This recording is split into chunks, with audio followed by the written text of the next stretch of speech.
living through such a huge transition. Yeah, Right.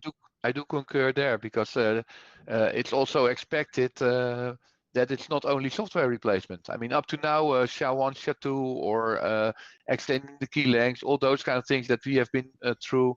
Uh, Even the termination of MD5 or the termination of DES, it's always been quite straightforward. It was quite aware you could still use the same hardware. Maybe you had some performance issues, but now we really expect some things to change because you really need different hardware at some places. You really cannot do with the existing one. So that's also just that procurement process and finding the correct people and finding the correct things there is very a tough call. So if you're not preparing now, then 2030 is really out of reach. You will never be able to be done by 2030 if you're not starting now.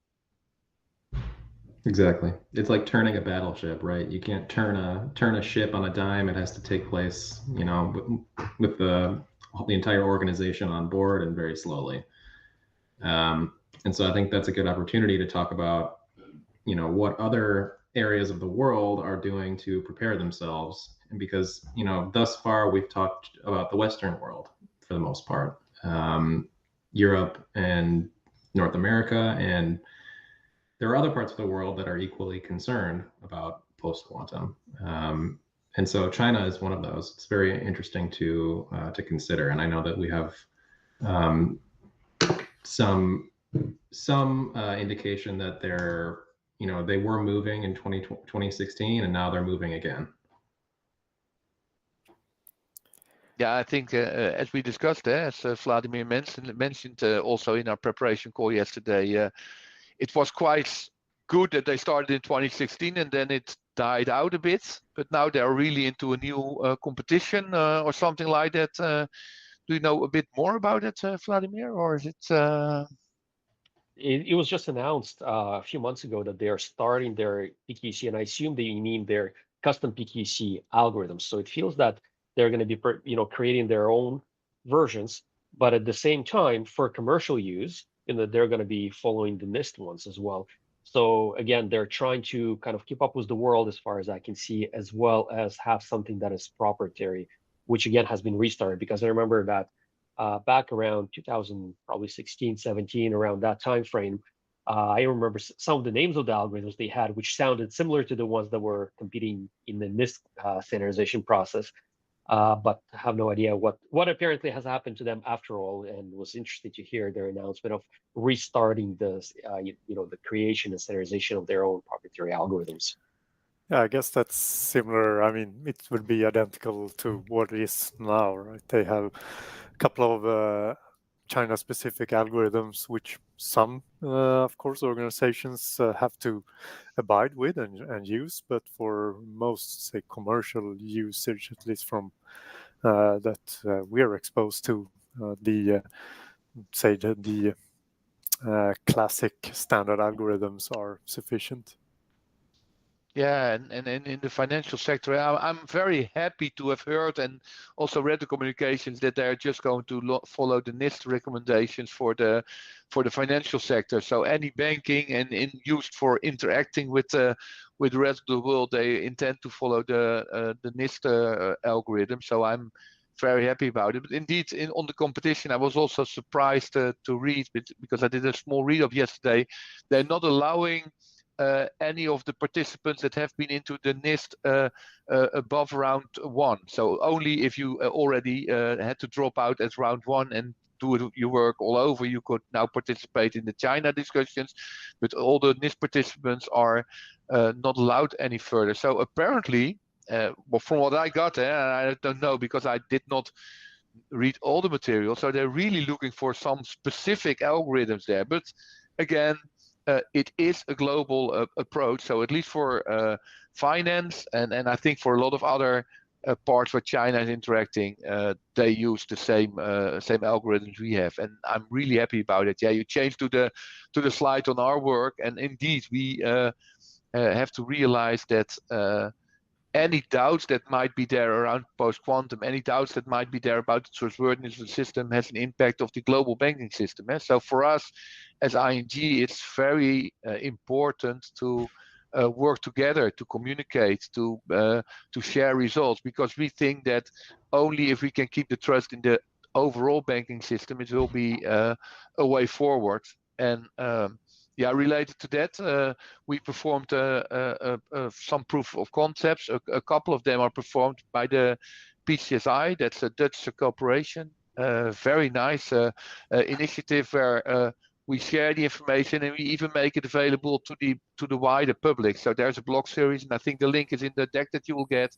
But there's a blog series on the different aspects that are attached there. But we'll have some nice stories on that happening there to get an HSM working with post-quantum. It's been an experience. And what's interesting to see, if we're referring to this document as well, one of the few things to just point out, right? CA1, for example, it's looking at, what is required to migrate, right? And what is cryptography is in there, right? So it's really getting inventorizing your cryptography. Sometimes organizations before NIST, last August has released, the first 3 finalized standardized algorithms. I mean, there's more to come, of course. People were saying, okay, algorithms are now finalized. I cannot do anything. But yes, you can. You can inventorize. If you're going to start doing everything in one shot, it's big enough already. So let's split it up. Let's figure out what do you have in the first place? What do you need to migrate? And there's another aspect to it as well, right? One question sometimes that I ask is MD5 quantum safe? And Thomas and Fred could probably understand where this is coming from, right? MD5 is already classically broken. Of course, it's going to be quantum vulnerable, but that's a problem that a lot of organizations have, is that they need to see everything that is broken today and that will be broken by quantum computers. You need to actually clean up everything. This is why inventory is important. Another interesting aspect is CA3, right? I mean, hybrid approach. Are some organizations going to go with hybrid, or some organizations going to go straight to PQC? There's going to be a choice that everybody's going to be making. This is why it's essential to come and to support crypto agility, because again, there's no one choice that's going to fit everybody. There's going to be multiple migrations, again, even the way this standardization is happening. As we've seen, there was a parallel track where 2 of stateful hash signature were standardized. In NIST, in a May standardization process, standardized 3 algorithms. In March, they standardized another one, but they haven't released the standard. And there's one more due standard to be released, and then there's another parallel track that NIST is running. So the standard itself of quantum resistant algorithms is very agile. Yeah, indeed, and to point out this excerpt that is there, that's from LinkedIn from Santander. So it's not from ING, but this is exactly the world the banking industry is in, the financial industry is in. Everybody is sharing. So if something occurs, if something is written, we all try to share to make sure that we all know, because it is something we're in all together and we need to resolve all together. And it's developing so quickly that you really need each other to keep up to the point where we are and to know what's happening in the world. And I think that's also, if you look at the last remark, where to start if you're a financial service organization, well, get into corporations, get into the discussions, get into the alignment with vendors, with peers, with do the reading. I think there's a lot of things out. I already pointed to the blog series, but also there's really a couple of good conferences where people are presenting that can help you. I think, Thomas, you also have a lot of things where you're presenting. Indeed, it's a lot of corporations, I should say. For example, the PKI Consortium, the OpenSSL Foundation, and there's an IETF, of course, the standardization organizations, because it's really not only the standardization, as Vlad was talking about the algorithm itself, which there are new things coming, but then also the usage of the algorithms is you have to have that standardized, otherwise you won't be able to do interoperable TLS communication or send signed messages and signed transactions and exchange quantum safe or certificates signed with quantum safe algorithms unless there are usage standards which are final and people agree on, etc. So there's starting point is just the tip of the iceberg. There's a lot of work which requires cooperation between competitors and collaborative organizations alike. And a lot of this is happening, which is really encouraging. That most organizations are participating in cooperation around interoperability things. But you see a nice thing that we also need to step up our communication styles. One on the example that we did in our proof of concept, we tried to get HSM working with post-quantum. We had it in combination with key factor, and it sounds all very nice and easy because the vendor of the HSM says, yeah, we support post-quantum, we support even MLDSA, and key factor supported it. So we thought, let's go ahead. And that ended up in a disastrous discussion with a lot of vendors and a lot of things, because even people supporting the exact implementation of MLDSA from just before the standardization and just after the standardization, there was a different OED involved. So there was just some really tiny number difference. The implementation was the same. There was nothing else happening there, but even that failed. And I think that's the challenge that has been pointed already before in this talk. This is something we have never seen as cryptographers in a change in a regular world. Nobody is aware that RSA has an OAD related to it. So why bother? Because everybody just implements standard RSA. But now we're in the position where, yeah, a vendor might just have a pre-standardization or just an older version where the OAD might be a little bit different, and then both of the sides of the equation say, well, we support MLDSA or we support whatever other post-quantum algorithm, and then it just fails. And it takes hours and hours of real engineering work, and well, our engineers enjoyed it, but it really took them a lot of work to find out where those differences are. So that's also do a lot of proof of concept. So where to start? We already said collaboration, but I think the next step or a comparable step in that discussion is also please perform proof of concepts, because only then you will find out what your problems are. And of course, as a user of this, I am begging you, please share your proof of concept results. We do it as ING, but I also hope that others will as well, because only then we can, resolve it in a quicker time frame than if everybody has to resolve their own cases. Yeah. Also, it's actually a great point, bringing up the fact that once you start implementing this, you're going to run into a lot of issues.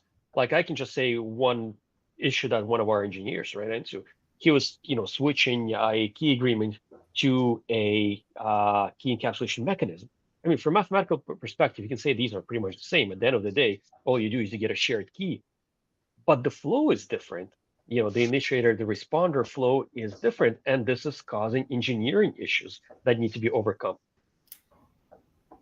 Yeah, and I think that in the interest of helping the audience understand that like this groundwork is complex, but it can be simple. It can be simple to prepare for. The complexities of switching algorithms and the key stores is something that's a little bit down the line, right? But right now there are a couple steps that financial organizations can take to ready themselves to eventually face those challenges, when all of this guidance starts to settle. And that's something that I think that is important to touch on just quickly. Indeed, and there's kind of standard steps outlined by most if you go to any consultancy firm or read recommendations from any industry vertical. It's read something like this, and once you start, then you'll figure out, or you have to start and move, in this order approximately in order to find out the issues that Fred and Vlad was talking about, and then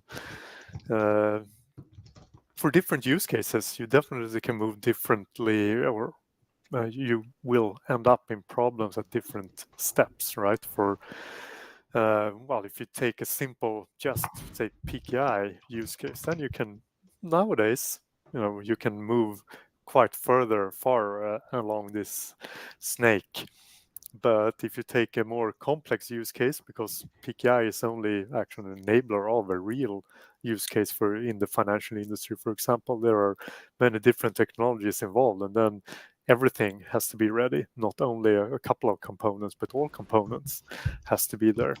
So you have to talk to the vendors. And well, I actually also had an example, since we've been testing HSMs for, the bigger part of this year, actually starting even last year. And in the beginning, when testing MLDSA, every HSM I ended up testing, I got access to beta versions, and I found bugs, and the vendor had to fix them, and then eventually it works. But kind of around now, the dust has started to settle, and things are becoming more stable and more, production ready, and the releases are out for in production versions and things like that. And the basic steps have been taken for a lot of vendors, not all for sure. No, true, and I think that's one thing we have experienced as well. But yeah, I think everybody is now trying to get to step 3 and 4 in this snake of timelines, and maybe even already for some parts being in 5 or 6. But if you've not started yet, you should start soon, because that inform and discover phase really took a lot of time, and it was iterative. And then you test it, and you had to go back to discovery because there were things missing. And so that's also why the call out that we put in the first one, it's not too late, but you're really at approaching the last call for starting, because if you want to be at 4 or 5 somewhere in 2026, you still need to go to steps 1, 2, and 3, and that's gonna take time. The examples we mentioned, the complexity in discovering your cryptography, it's everywhere, but that's even harder to discover. If you only have a needle in a haystack, that's a problem to find it. But if you have to align all the hay straws in that haystack, that's even more of a problem. And I think that's what we are facing. It's not finding a needle in a haystack, but it's making sure that your haystack is entirely neat and up to date and things like that. So yeah, being really considered that the important part, the discovery and the automated discovery, that's where we really need help, because manually it will be not doable. Yes, and one thing to pay attention to is that if you notice, besides step 3, the automated discovery, right, it's an ongoing cycle. So it's not a discover and done, because your environment is changing, it's living. You want to be able to track, every time there's a new change, you want to see what kind of cryptography has been imported. Is it to your standards, or was it not to your standards? Maybe somebody's still using old technology. Or from a good side, you can actually track and see what has changed, what was, let's say, vulnerable or was quantum vulnerable and became secure. So you can actually track both good and bad, and this is an ongoing process. And with respect to various timelines, you should, as a bare minimum by end of 2026, be firmly complete with step 3. And again, firmly complete with step 3, really keep in mind that this automated discovery should be part of your ongoing environment at that stage. Yes, absolutely true. Yeah, and I think that we actually have a question coming across the chat here specifically about step number 5 here, the upgrade step, and about hardware. The question is, we heard a little bit about the difficulty with vendors and hardware around post-quantum standards. Is it even possible to get past step 5 at this point?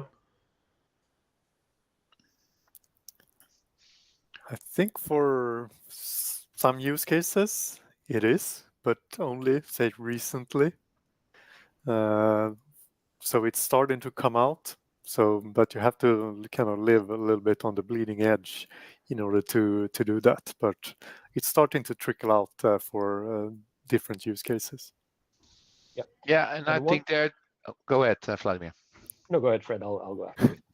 Okay, no, but that's indeed the point, and I think that the crypto agility that was already mentioned by Vladimir is very important here, because you will probably go and make the step now, and it will be something new.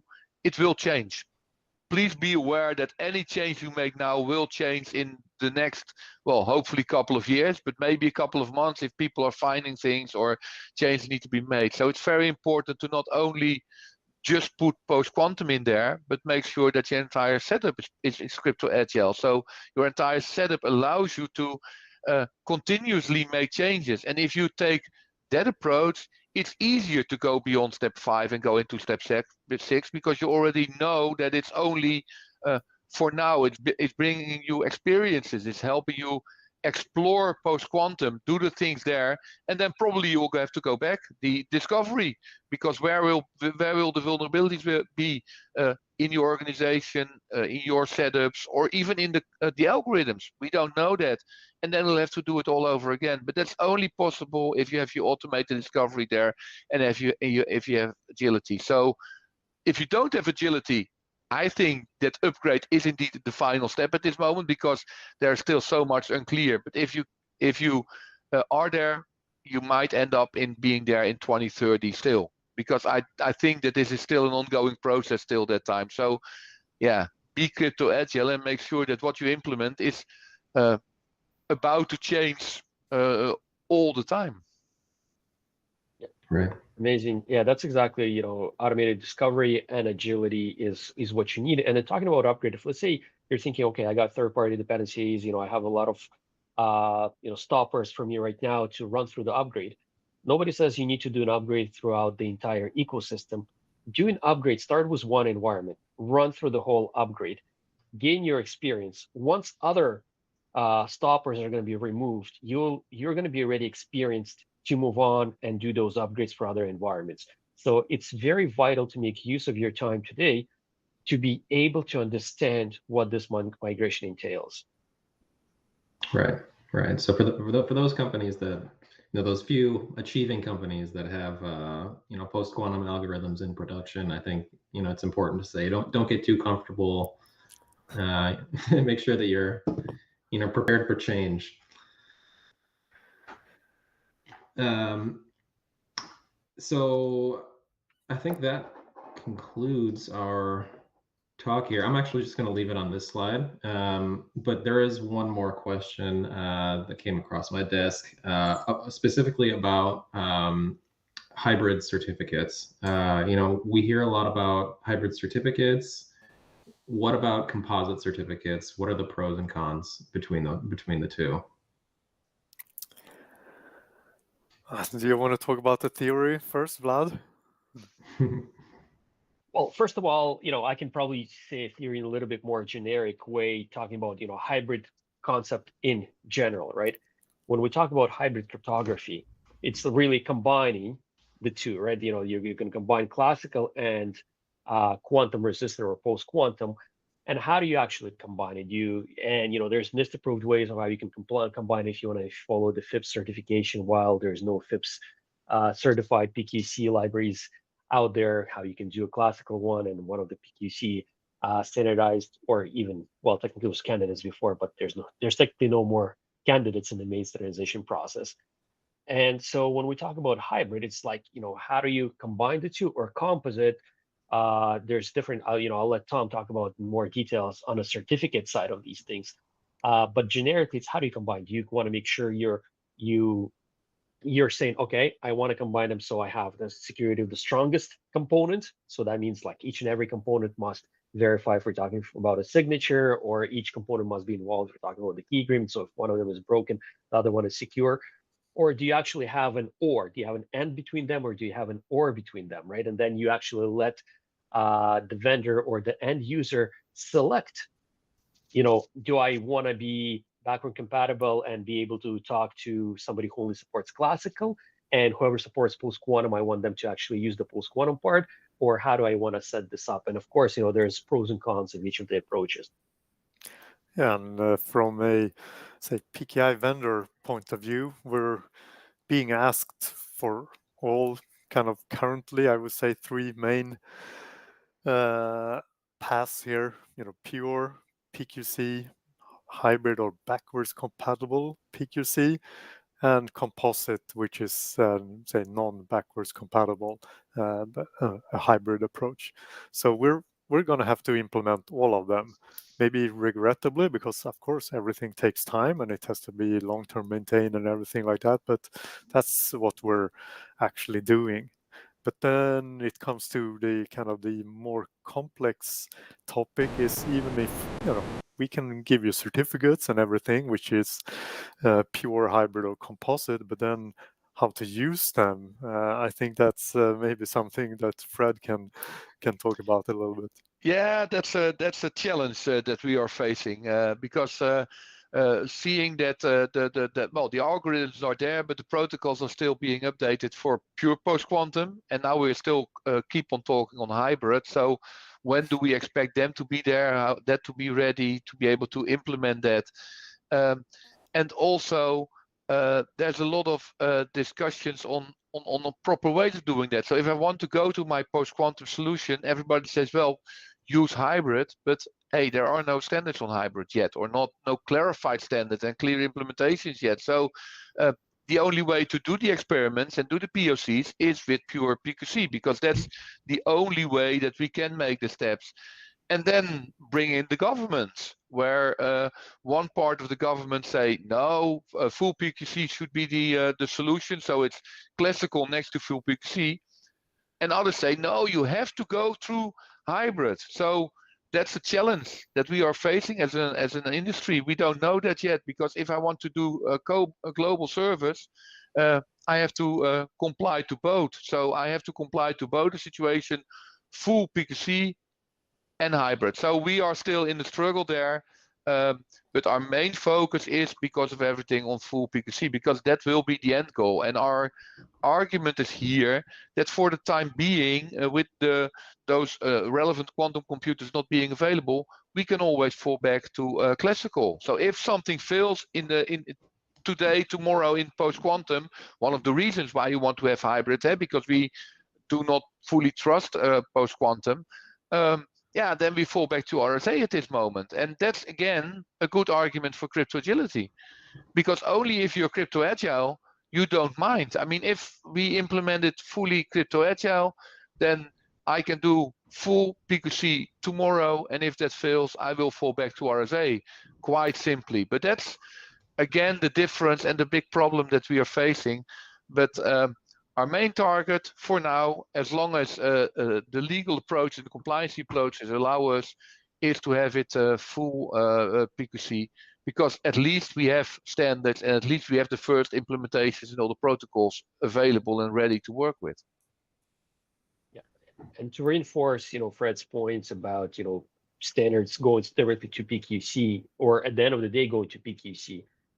Something we're used to, our mindset right now today, and for the past few years was said, oh, we got cryptographic standards, we got PQC standards.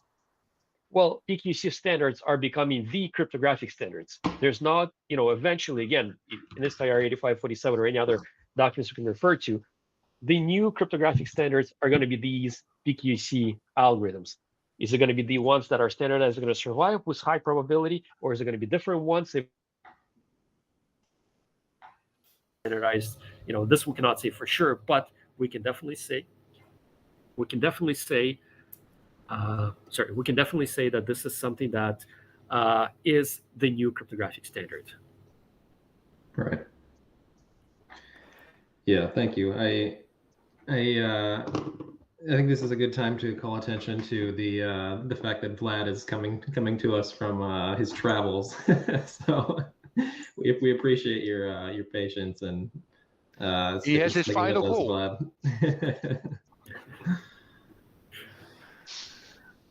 Do you want to give a last, just go through like a 10-second answer for each of us to the second last question we have there in the chat? Yeah, that would be great.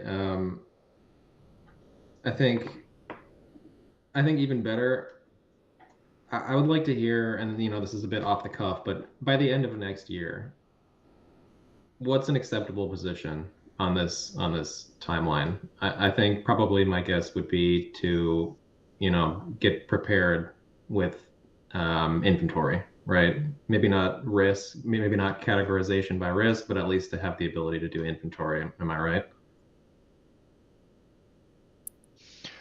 Yeah, for a finance institute, I would say that risk is always there, so you cannot say just do the inventory. So for us, it's the other way around. I think we need to pick the high risk topics and make sure that by the end of next year we have the inventory complete as far as possible for that, and work and then continue to work, and then go into the medium and low risk areas to finalize the inventory. Because if I would just look at getting my inventory ready and then take the risk assessment, I will probably be busy till 2025 or 2035 to get the inventory ready, and that's also not the way forward. So my preference and my and our approach, and that's broader, is that we are going to address the high risk items first, preferably through automation, and if not possible, we might even decide there to work into manual processes, and then we have additional work to do in the automated discovery, of course, afterwards. But by the end of next year, your high risk cases should be known and should be on a clear roadmap to implement. Okay.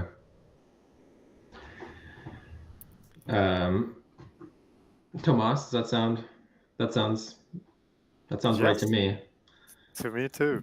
I Yeah. think that's I think the finance industry is definitely leading, or at least the ones that are kind of publicly visible, not too secretive, leading this transition. So I think a lot of other industries would take a good advice to follow what they're doing. Yeah, I agree. I can definitely also see that the finance industry is probably one of the leading industries, and it's great for other industries to actually look at them, look at their experience, right? Look at what Fred is doing, and try to learn from what experience Fred and others in financial industry have had to be able to catch up to them. Yeah. Good advice. Thank you. Thank you. Fred, Tomas, and Vlad. I don't see any questions from the audience. What sticks with me from this discussion, I think, is that this is a very nebulous time. It's difficult to navigate, but there are a couple, bright spots through the fog. Just walk towards the bright spots. Make sure that you get your foundation in inventory and risk, and then build the ability to be crypto agile over time. And I think that 2026 it's not too late if you do those things. No more questions, or do we have questions? Let's see. We do have one from Ibrahim Yassin, who says, are you expecting UnionPay to implement a special standard using non-NIST PQC? I think, Fred, that sounds like a good question for you. Yeah, I don't know the answer to that. I would encourage using the standard solutions. That's what I try to convey always. So, and of course we know people and our companies and even countries make different choices. But at least I hope that in the finance sector we can all stay to NIST solutions, because otherwise it will be an even bigger mess than only migrating to PQC capable algorithms. Yeah. To back up what Fred has also said, is that it's the interoperability component, right? If it's going to be non-NIST PQC, or at least if it's not going to be one of the options that they would support, there's going to be a huge problem with interoperability, for it working worldwide. Right. One more question. I'm sorry. What do we think the major challenge is going to be in this whole transition? Is it going to be key size when we migrate to PQC, for example? So yeah, I don't think it will be key size. I think it will be what we just talked about regarding standards, getting all the standards, because there's thousands of standards out there, and there's not enough people to update anything or all standards in due time, actually. So getting, depending on your use case, where you might have a smooth ride, but many use cases will see challenges in standards not being updated in time for crypto agility, or just changing algorithms and also being updated to crypto agility, because a lot of standards out there are not very crypto agile. Understood. Makes sense. That groundwork is it's difficult to get there, but I think once you get to the point where you have a risk-based inventory, you're fairly interoperable across algorithms and standards, then you can breathe a little bit easier. And I want to thank the three speakers for helping us all breathe a little bit easier when it comes to this this subject. It's not easy to talk about. It's not easy to to wrap your mind around it if you already have a job that's incredibly complex. And thank you again for being with us here, and just providing a little bit of light in the darkness. So in the darkness of this black QA slide. Okay. No more questions. I think that unless you have some last nugget of wisdom for us, I think I'll end it here and give you back the rest of this hour. That sound all right? It does. Thank you very much. Thank you. Thanks again, guys. Have an awesome day.